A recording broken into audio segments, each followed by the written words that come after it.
The Real FM 103.6.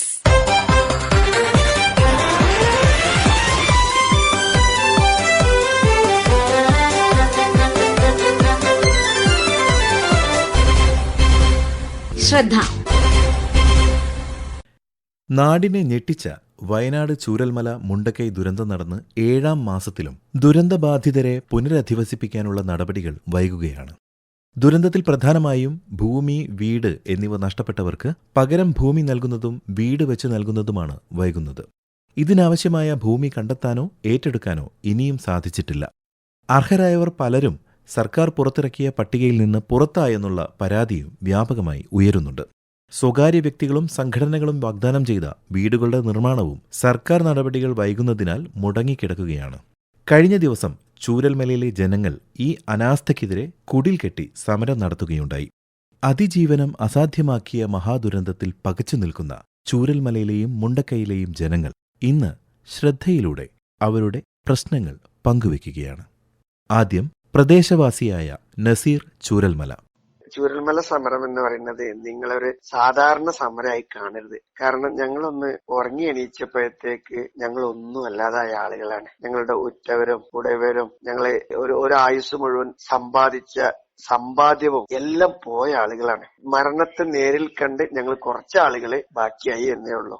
ഞങ്ങൾക്ക് ഇപ്പൊ അങ്ങോട്ട് പോവാനോ ഒന്നിനും സാധിക്കില്ല. കുറച്ച് വീടുകൾ ബാക്കിയായിട്ടുണ്ട്, അവർക്കും അങ്ങോട്ട് പോകാൻ സാധിക്കുന്നില്ല.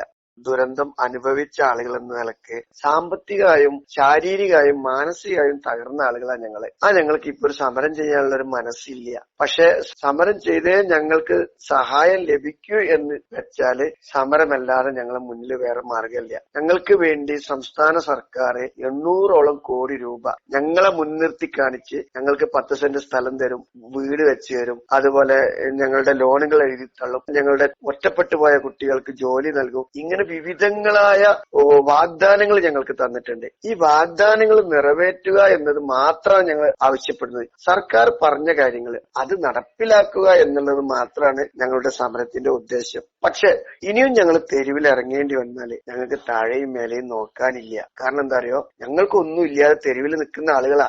ഞങ്ങൾക്ക് ഈ സമരത്തിന്റെ ഏതറ്റം വരെയും പോകാൻ കഴിയും. അതുകൊണ്ട് ദയവ് ചെയ്ത് സംസ്ഥാന സർക്കാരിനോട് ഞങ്ങൾക്ക് പറയാനുള്ളത്, ഒരു നികുതി പണം വെച്ച് ഞങ്ങൾക്ക് വീട് വെച്ച് തരണ്ട, ആരുടെയും നികുതി പണം വെച്ച് ഞങ്ങൾക്ക് ഒരു സഹായം ചെയ്തു തരണ്ട. അപ്പൊ ഞങ്ങളെ കാണിച്ച് പിരിച്ചെടുത്ത പണത്തിന്റെ പകുതി പണം ചെലവഴിച്ചാൽ മതി ദുരന്ത ബാധിതരെ ഒന്ന് പുനരധിവസിപ്പിക്കാൻ. സർക്കാർ മനസ്സ് മാത്രം കാണിച്ചാൽ മതി. ഒരു 400 കോടി അല്ലെങ്കിൽ ഒരു 300 കോടി രൂപ ഉണ്ടെങ്കിൽ ഞങ്ങളെ 1000 കുടുംബത്തെ 10 സെന്റ് സ്ഥലത്ത് സർക്കാർ പറഞ്ഞതുപോലെ 1000 സ്ക്വയർ ഫീറ്റ് വീടും വെച്ച് പുനരധിവസിപ്പിക്കാൻ സാധിക്കും. ഞങ്ങളുടെ ലോണുകൾ എഴുതി തള്ളാൻ സാധിക്കും. ഇത് സർക്കാർ ചെയ്തതിനു ശേഷം കേന്ദ്രം പറയുന്നത് പോലെ ചെലവഴിച്ചാൽ പിന്നീട് ബാക്കി പണം ഞങ്ങൾ തരാമെന്ന് പറയുന്ന പോലെ ഇവര് ചെലവഴിച്ചിട്ട് പണം തരുന്നില്ലെങ്കിൽ ഞങ്ങൾ ഡൽഹിയിലും പോകും സമരത്തിന്. ഞങ്ങളുടെ ഒരു മാനസികാവസ്ഥ നിങ്ങൾക്കൊന്ന് മനസ്സിലാക്കണം.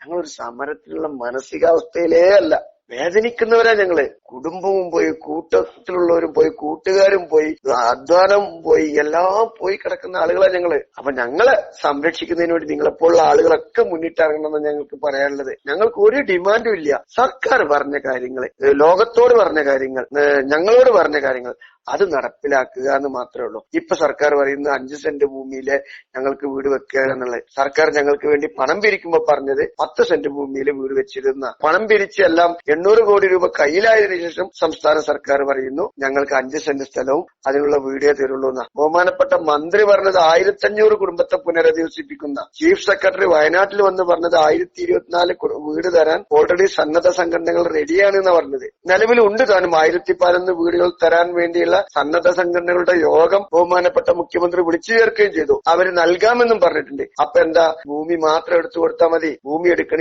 ഏറി വന്നാല് ഞങ്ങൾ 1000 കുടുംബത്തെ പുനരധിവസിപ്പിക്കാൻ 100 ഏക്കർ ഭൂമി മതി. 100 ഏക്കർ ഭൂമി വയനാട്ടിൽ എത്രയും വലിയ പൈസ കൊടുത്താലും 100 കോടി രൂപ മതിയാവും. പ്ലാന്റേഷൻ ഭൂമിയാ വയനാട്ടിലുള്ളത് മുഴുവൻ. പ്ലാന്റേഷൻ ഭൂമിയാകുമ്പോൾ വില കുറഞ്ഞു കിട്ടും. ബാക്കി വീട് സന്നദ്ധ സംഘടനകൾ വെച്ച് തരും. എന്തിനാണ് സർക്കാർ ഈ വീടുകളുടെ എണ്ണം കുറയ്ക്കുന്നത്? സർക്കാർ ചെയ്യുന്നത് വീടുകളുടെ എണ്ണം കുറച്ച് സന്നദ്ധ സംഘടനകൾ നൽകാമെന്ന് പറഞ്ഞ മുഴുവൻ വീടുകളുടെയും പണം മുഖ്യമന്ത്രിയുടെ ദുരിതാശ്വാസ നിധിയിലേക്ക് അടക്കാൻ അവരോട് പറയുകയും ആ പണം മുഴുവൻ അവരിൽ നിന്ന് പിരിച്ചെടുത്ത് ഞങ്ങൾക്ക് വെറും 100, 200, 300 വീട് തന്ന് ബാക്കി സർക്കാരിന്റെ ഖജനാവ് നിറക്കാനുള്ള ഒരു ശ്രമം ഇതിൽ നടക്കുന്നുണ്ട്. ഒരു സംശയവുമില്ല. പുനരധിവാസം എന്ന് പറഞ്ഞ സർക്കാരിന്റെ പുനരധിവാസമാണോ ഇപ്പോ നടക്കുന്നത് എന്ന് ഭയം ഞങ്ങൾക്കുണ്ട്. ദുരന്തബാധിത പ്രദേശങ്ങളിൽ ഒറ്റപ്പെട്ടു പോയവരും സർക്കാർ ലിസ്റ്റിൽ ഇടം നേടാത്തവരുമായവരെ ആ പ്രദേശങ്ങളിൽ തന്നെ താമസിപ്പിക്കാനുള്ള നീക്കം ശരിയല്ല. മേപ്പാടി ഗ്രാമപഞ്ചായത്ത് പ്രസിഡന്റ് ബാബു: ദുരന്തബാധിതര് 1ാം ഘട്ട ലിസ്റ്റ് പ്രസിദ്ധീകരിച്ചു. കഴിഞ്ഞ മാസം 7-ാം തീയതിയാണ് പ്രസിദ്ധീകരിച്ചത്. അതിനുശേഷം 2ാം ഘട്ടം പ്രസിദ്ധീകരിക്കുന്നു പറഞ്ഞിട്ട് കുറച്ച് സമയമെടുത്തു. അപ്പൊ ഇന്നലെ രാത്രിയാണ് പ്രസിദ്ധീകരിച്ചത്. പിന്നെ അതോടൊപ്പം തന്നെ ഗവൺമെന്റ് സർവേക്ക് പുറത്തു പോയവർക്ക് അവിടെ താമസിക്കുകയാണെങ്കിൽ അവർക്ക് വേണ്ട സൗകര്യം ചെയ്തു കൊടുക്കാമെന്ന് സർക്കാരിനെ അറിയിച്ചു.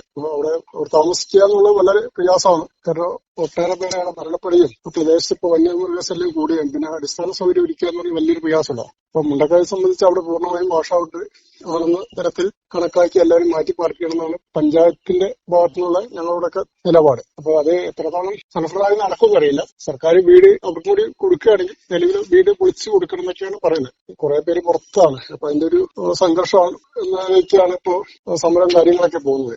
സർക്കാർ പറഞ്ഞിരിക്കുന്നത് 2 നമ്മള് ടൗൺഷിപ്പിൽ സ്ഥലം കണ്ടെത്തി. ഒന്ന് നിലമ്പാലിൽ നിന്ന് കൽപ്പറ്റയാണ്. അപ്പൊ നിലമ്പാല 10 സെന്റ് സ്ഥലം 1000 സ്ക്വയർ ഫീറ്റ് വീടും അതുപോലെ കൽപ്പറ്റ 5 സെന്റ് സ്ഥലം 1000 സ്ക്വയർ ഫീറ്റ് വീട് എന്ന് പറയുന്നത്. അപ്പൊ അവിടുത്തെ സ്ഥലത്തിന്റെ മൂല്യം കണക്കാക്കിയിട്ടായിരിക്കാം ഒരുപക്ഷെ സർക്കാർ അങ്ങനെ പറഞ്ഞിട്ടുണ്ടാകും. പക്ഷെ നമ്മൾ പറയുന്നത് എവിടെ കൊടുത്താലും ഈ 10 സെന്റ് സ്ഥലം എല്ലാവർക്കും കൊടുക്കണം എന്നുള്ള. അല്ലാത്ത പക്ഷം അത് ഒരു 5 സെന്റ് സ്ഥലം വീട് വെച്ച് കഴിഞ്ഞാൽ പിന്നെ ഒന്നും ഉണ്ടാവില്ല. ഒരു വിറ്റം പോലും കാര്യമായിട്ട് ഉണ്ടാവില്ല.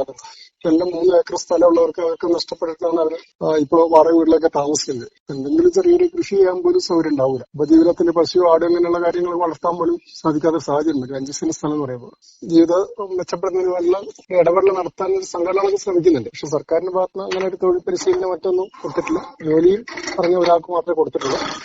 പ്രളയം കഴിഞ്ഞ് 7ാമത്തെ മാസമാണ്. ഈ 7 മാസത്തിൽ എത്തിയിട്ടും നമ്മള് ഫലപ്രദമായ ഒരു ഇടപെടൽ സർക്കാരിന്റെ ഭാഗത്ത് ഉണ്ടായിട്ടില്ലെന്നാണ്. കാരണം സ്ഥലം ഇതുവരെ കണ്ടെത്താൻ സാധിച്ചിട്ടില്ല. കണ്ടെത്തിയ സ്ഥലത്തിന് എസ്റ്റേറ്റ് കേസിൽ പോയിരിക്കും. അതുകൊണ്ട് തന്നെ ഇനി എവിടെയാണ് ദുരിതാശ്വാസം എന്നൊന്നും പറയാൻ കഴിയില്ല. അപ്പൊ അത്തരം പ്രശ്നങ്ങളുണ്ട്. പിന്നെ അതുപോലെ തന്നെ ഒറ്റപ്പെട്ട പ്രദേശങ്ങൾ ഒരുപാടുണ്ട്. അപ്പൊ ആ മേഖലയിൽ ഇവര് പോയി താമസിക്കണം എന്നൊക്കെയാണ് സർക്കാർ പറയുന്നത്. പക്ഷെ അവിടെ ഒരു കാരണവശാലും താമസിക്കാൻ കഴിയില്ല. കഴിഞ്ഞ ആഴ്ചയിൽ ഒരാളെ ആ പ്രദേശത്തിന്റെ അടുത്ത് വെച്ചിട്ടാണ് ആന ചവിട്ടി കൊലപ്പെടുത്തി. അവിടെ താമസിക്കുന്ന ദുഷ്കരാണ്. അവിടുത്തെ മുഴുവൻ ആളുകളെയും പൂർണ്ണമായിട്ട് പുനരധിവസിപ്പിക്കണമെന്നാണ് നമ്മൾ പറയുന്നത്.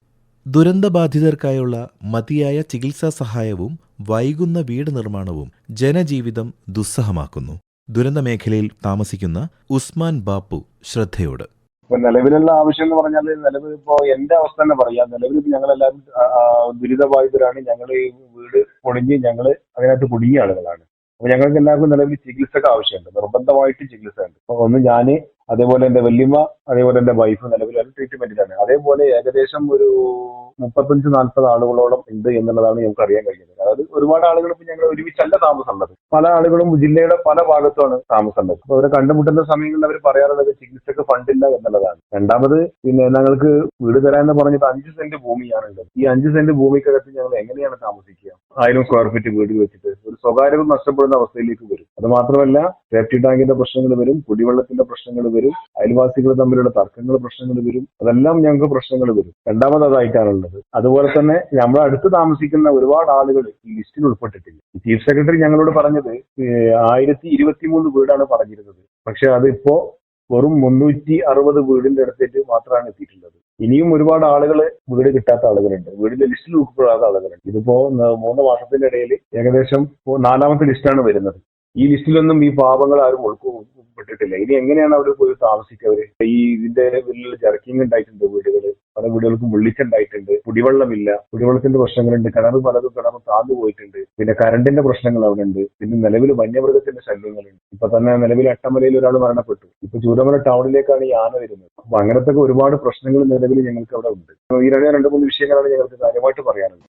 വയനാട്ടിലെ ദുരന്തബാധിതരെ ഏറ്റവും മികച്ച രീതിയിൽ പുനരധിവസിപ്പിക്കണം എന്നതാണ് പൊതുസമൂഹം നിരന്തരം ആവശ്യപ്പെട്ടുകൊണ്ടിരിക്കുന്നത്. എല്ലാം നഷ്ടപ്പെട്ടവരെ ഇനിയും സമരങ്ങളിലേക്ക് വലിച്ചിഴയ്ക്കാതെ മാതൃകാപരവും പിഴവറ്റതുമായ രീതിയിൽ എത്രയും പെട്ടെന്ന് തന്നെ സാധാരണ ജീവിതത്തിലേക്ക് തിരിച്ചുകൊണ്ടുവരാൻ നമുക്ക് സാധിക്കണം. പ്രതിബന്ധങ്ങളെ മറികടന്ന് വയനാടിന്റെ മുറിവുകൾക്ക് ആശ്വാസം പകരാൻ സർക്കാർ സംവിധാനങ്ങൾ ഉണർന്നു പ്രവർത്തിക്കുമെന്ന് നമുക്ക് പ്രത്യാശിക്കാം. ഇന്നത്തെ ശ്രദ്ധ ഇതുവരെ. തയ്യാറാക്കി അവതരിപ്പിച്ചത് ബിനീഷ് സുരേന്ദ്രൻ. ആശയം നിർവഹണം സി കൃഷ്ണകുമാർ. ശ്രദ്ധ.